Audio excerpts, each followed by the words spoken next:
नमस्कार गायजानो. आज काय झाला, माका काल जाम कंटाळा इलता. भरपूर मोदक बनवल्यानी ऑर्डरचे.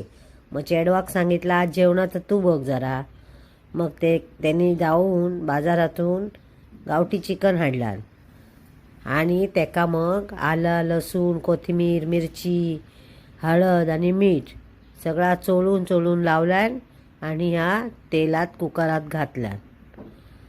ह्या बघा, आता ह्यात पाणी घातलं ह्यात आणि झाकण लावून एक 3 ते 4 शिट्ट्यो केल्या.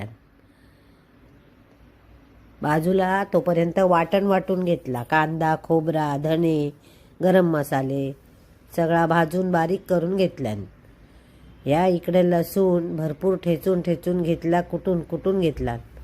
एका हांडीवर तेल घातला, त्याच्यामध्ये लसूण तमालपत्र घालून मस्त हलवून घेतल्याने छान घमघमाट सुटला. मग त्याच्यात थोडा कांदो बारीक चिरून घातला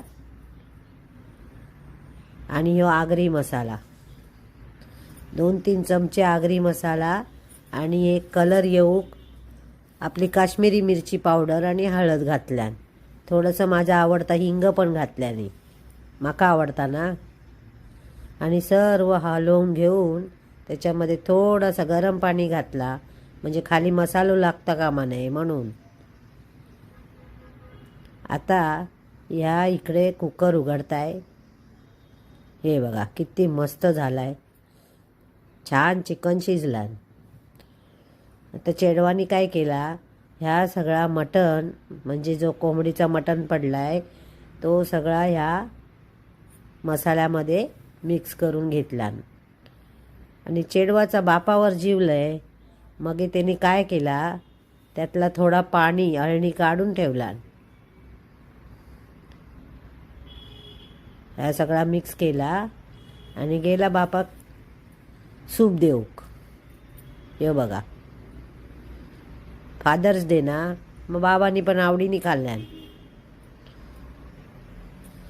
इथे ह्यो मसाला तेलामध्ये परतवून घेतला. मी म्हटलं ना, कांदा खोबरा धणे गरम मसाला सगळा भाजून वाटून घेतला होता. त्याच्यात थोडा पुन्हा काश्मीरी मिरची पावडर घातला, मीठ घातला आणि सगळा मसाला परतून या चिकनामध्ये पुन्हा घातला. आता ह्यो चिकन सगळा मिक्स केला, ढाकून ठेवला 1-2-3 मिनटं. या बघा, चिकन मस्त तयार झाला आहे ना. कसा वाटला आजचा डिश सांगूक विसरू नका.